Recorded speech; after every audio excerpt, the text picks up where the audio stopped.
नमस्कार भावी वकील मित्रांनो LB3 इयर आणि LLB 5 year cap round first admission 2026 च कॉलेज ऑप्शन फॉर्म भरून झालेले आहेत आणि आता कॉलेज अलॉटमेंटला सुरुवात होत आहे.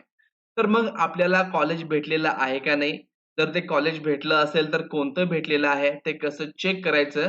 आणि जर भेटलं असेल तर पुढं ते कशाप्रकारे शो होतं आणि आपल्याला फ्रीज बेटरमेंट ऑप्शन कुठे पाहायला मिळतात? याविषयीची माहिती आपण या व्हिडिओमध्ये घेणार आहोत. मित्रांनो, व्हिडिओ सुरू करण्यापूर्वी तुम्ही जर चॅनलला पहिल्यांदा आला असाल तर चॅनलला सबस्क्राईब करा. त्याचबरोबर आपल्या टेलिग्राम आणि व्हॉट्सअप ग्रुपला जॉईन करा. त्याची लिंक तुम्हाला या व्हिडिओच्या डिस्क्रिप्शन बॉक्समध्ये भेटून जाईल. तर मित्रांनो, मी प्राध्यापक डॉक्टर वैभव इंगळे आणि तुम्ही पाहताय इन्फॉर्मेशन कट्टा. तर मित्रांनो, या ठिकाणी तुम्ही ऍडमिशन शेड्यूल पाहत असाल तर अलोकेशन ऑफ राउंड फर्स्ट 18/8/2026 सायंकाळी 5 वाजता LLB 5 इयरचं कॉलेज अलॉटमेंट होणार आहे.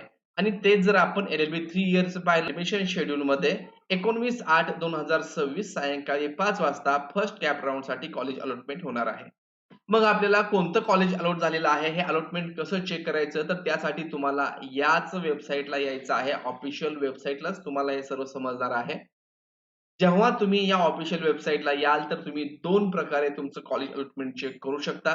पहिली पद्धत म्हणजे इथं आल्यानंतर या वेबसाईटला तुम्हाला कॉलेज लिस्टच्या साईटलाच चेक वॅकन्सी ऑब्लिक अलॉटमेंट हा पर्याय दिसेल. तुम्हाला त्याच्यावरती क्लिक करायचं आहे. क्लिक केल्यानंतर इथं institute wise allotment list, check candidate allotment आणि वॅकन्सी रिपोर्ट हे 3 ऑप्शन दिसतील. त्यापैकी आपल्याला चेक कॅन्डिडेट अलॉटमेंट यावरती क्लिक करायचं आहे. इथे क्लिक केल्यानंतर तुमच्या समोर अशा प्रकारचा इंटरफेस ओपन होईल. तर इथं तुम्हाला चेक युअर अलॉटमेंट स्टेटस आणि कॅप राउंड फर्स्ट हे ऑप्शन दिसणार आहे. आता इथं एंटर ऍप्लिकेशन आयडी.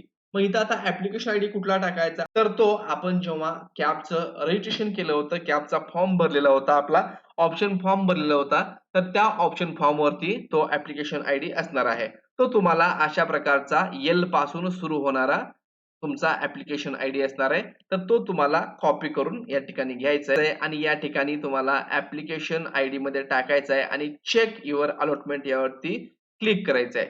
जसं तुम्ही यावरती क्लिक कराल तर तुमच्या समोर अशा प्रकारे जर तुम्हाला कॉलेज अलॉटमेंट झालं नसेल तर you are not allotted in a round first असा ऑप्शन येईल. आणि जर का तुम्हाला कॉलेज अलॉटमेंट झालं असेल तर तुमच्या समोर अशा प्रकारे सर्व डिटेल येणार आहे. तुमचं नाव येईल, तुमची कॅटेगरी कुठली आहे, तुमचा इलिजिबल कोटा कुठला आहे आणि तुम्हाला कोणतं कॉलेज भेटलेलं आहे. तर इथे त्या कॉलेजचं नाव असेल. अलॉटेड प्रेफरन्स तुम्ही त्या प्रेफरन्स ऑप्शन फॉर्म मध्ये कितवा नंबरचा प्रेफरन्स दिला होता ते तुम्हाला या ठिकाणी दिसेल. अलॉटेड टाइप, ओपन जनरल वगैरे अशी माहिती ही दिसणार आहे. तर हे तुम्हाला काय विदाऊट लॉग इन करता येईल. तर ही झाली पहिली मेथड. लॉग इन न करता देखील तुम्ही तुमचं अलॉटमेंट चेक करू शकता. पण जर तुम्हाला कॉलेज अलॉटमेंट झालं असेल तर दुसऱ्या पद्धतीने देखील आपल्याला चेक करता येऊ शकतं आणि त्यासाठी आपल्याला आपल्या लॉग इन मध्ये जायचंय. मग आपल्याला काय करायचंय की कॅन्डिडेट लॉग इन या पर्यायावरती जायचंय.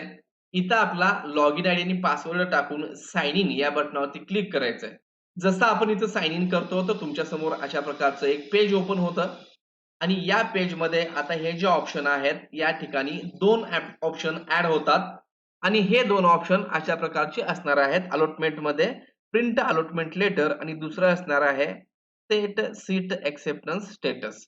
आणि या ठिकाणी ऍप्लिकेशन फॉर्म कन्फर्म्ड आणि डॉक्युमेंट व्हेरिफिकेशन व्हेरीफाईड याच्या खाली जर कॉलेज अलॉटमेंट झालेलं असेल तर राऊंड फर्स्ट त्या कॉलेजचं नाव आणि इथं set acceptance seat acceptance status, seat acceptance fee paid status आणि ऍडमिशन स्टेटस असे तुम्हाला काही कॉलम दिसतील. आणि जर तुम्हाला अलॉटमेंट झालं नसेल तर कुठलंच कॉलेज अलॉटमेंट झालेलं नाहीये असं तुम्हाला इथं दिसेल. मग जर आपल्याला आता कॉलेजमध्ये अलॉटमेंट झालं असेल तर पुढची प्रोसेस काय आहे? तर तुम्हाला या ठिकाणी सेट सीट एक्सेप्टन्स स्टेटस यावरती क्लिक करायचं आहे. इथं क्लिक केल्यानंतर तुमच्या समोर अशी सर्व माहिती येईल, कॉलेजचं नाव येईल आणि इथं तुम्हाला 3 पर्याय दिसतील. यापैकी एक असणार आहे फ्रीज, एक असणार आहे बेटरमेंट आणि तिसरा आहे प्रिंट सीट एक्सेप्टन्स लेटर. मग जर तुम्हाला जे कॉलेज भेटलेलं आहे, आता इथं पहा अलॉटेड प्रेफरन्स नंबर थर्ड म्हणजे जी मी फर्स्ट प्रेफरन्स दिलं होतं ते मला भेटलेलं नाहीये. थर्ड प्रेफरन्स भेटलंय आणि हे आहे अनएडेड. मग जर मला ह्या कॉलेजला ऍडमिशन घ्यायचं असेल तर मी फ्रीज या बटनावरती क्लिक करणार आहे. फ्रीज केल्यानंतर माझ्या समोर पुढं ₹1000 भरण्याचा ऑप्शन येईल. पण मला जर वाटलं, की हे कॉलेज मला होल्डला ठेवायचं आहे आणि पहिल्या किंवा दुसऱ्या कॉलेजसाठी मला ट्राय करायचं आहे. परंतु हे कॉलेज मला जर नेक्स्ट राउंडमध्ये कोणतंच कॉलेज नाही भेटलं, तर या कॉलेजला मला ॲडमिशन घ्यायचं आहे असं वाटत असेल, तर मी बेटरमेंट पर्यायावरती क्लिक करेन. हा 2 नंबरचा ऑप्शन आहे बेटरमेंट. बेटरमेंट केलं तर काय होईल, की हे तुमचं कॉलेज रिझर्व्हवर राहील तुमच्या नावाने सेकंड राउंडमध्ये. समजा मला सेकंड राउंडमध्ये फर्स्ट प्रेफरन्स किंवा सेकंड प्रेफरन्सचं कॉलेज भेटलं आणि बेटरमेंटचा हाच फायदा असतो, की जे तुम्हाला आता हे जे प्रेफरन्सचं कॉलेज भेटलंय, त्याच्या वरचे कॉलेज भेटतात. त्याच्या खालचे कॉलेज भेटू शकत नाहीत. कारण 1, 2, 3, 4, 5 असे आपण प्रेफरन्स दिलेले आहेत. 3च्या वरचे मग सेकंड राउंडमध्ये कदाचित 1 नंबरचं भेटेल किंवा 2 नंबरचं भेटेल. 4, 5 ह्याच्यापेक्षा खालचे भेटण्याचे चान्सेस आपले नसतात. म्हणजे याच्यापेक्षा चांगलं कॉलेज भेटण्याचे चान्सेस असतात. आणि जर तुम्हाला असं जर पाहिजे असेल याच्या पुढच्या प्रेफरन्सचं कॉलेज तर तुम्ही बेटरमेंट करू शकता. जर तुम्हाला तसं काही नको असेल, की बाबा मला मला बेटरमेंट करायचं नाहीये, तर लॉस काय होतो तुमचा? आता 3 नंबरचं कॉलेज भेटलंय, 3 नंबर प्रेफरन्सचं आणि तुम्ही जर बेटरमेंट नाही केलात, तर याच्यापेक्षा कमी पसंतीचं म्हणजे 4थ्या, 5व्या, 10व्याचं पण भेटू शकतं. मग चॉईस इज युअर्स. आणि इथं जरी तुम्ही इथं बेटरमेंट केलात, तरी तुम्हाला 1000 फी भरायची आहे आणि ही ₹1000 फी तुम्हाला केव्हा पण भरावीच लागणार आहे. याच्यामध्ये तुम्हाला सुट्टी नाही. अगदी थर्ड राउंडला लागला नंबर, फोर्थ राउंडला लागला, तरीही ₹1000 फी भरावी लागणार आहे आणि ही जी फी असते वन टाईम असते. तुम्ही समजा या ठिकाणी बेटरमेंट केलात आणि ॲडमिशन तुम्ही घेणार नाहीयेत. सेकंड राउंडमध्ये जाणार आणि सेकंड राउंडमध्ये तुम्हाला दुसरं कॉलेज लागलं, फर्स्ट प्रेफरन्सचं लागलं, तर परत तुम्हाला तिथं फक्त फ्रीजचं बटन दाबलं, की त्या ठिकाणी तुम्हाला प्रिंट सीट एक्सेप्टन्स लेटर याच्यावरती क्लिक करायचं आहे आणि या ठिकाणी प्रिंट अलॉटमेंट लेटर याच्यावरती प्रिंट करून ते तुम्हाला तुमचं प्रोव्हिजनल ॲडमिशन लेटर असणार आहे, ते भेटणार आहे इथं प्रिंट अलॉटमेंट लेटर यावरती क्लिक केल्यानंतर. ते प्रिंट करून तुम्हाला डॉक्युमेंट घेऊन कॉलेजमध्ये जायचंय. जर आता तुम्ही बेटरमेंटसाठी ₹1000 भरले, तर सेकंड राउंडमध्ये कॉलेज अलॉटमेंट झाल्यानंतर परत तुम्हाला ₹1000 भरायची गरज नसणार आहे. तर मित्रांनो, अशा प्रकारे आपल्याला कोणतं कॉलेज भेटलेलं आहे, हे तुम्ही घरी बसून अगदी 2 मिनिटामध्ये चेक करू शकता.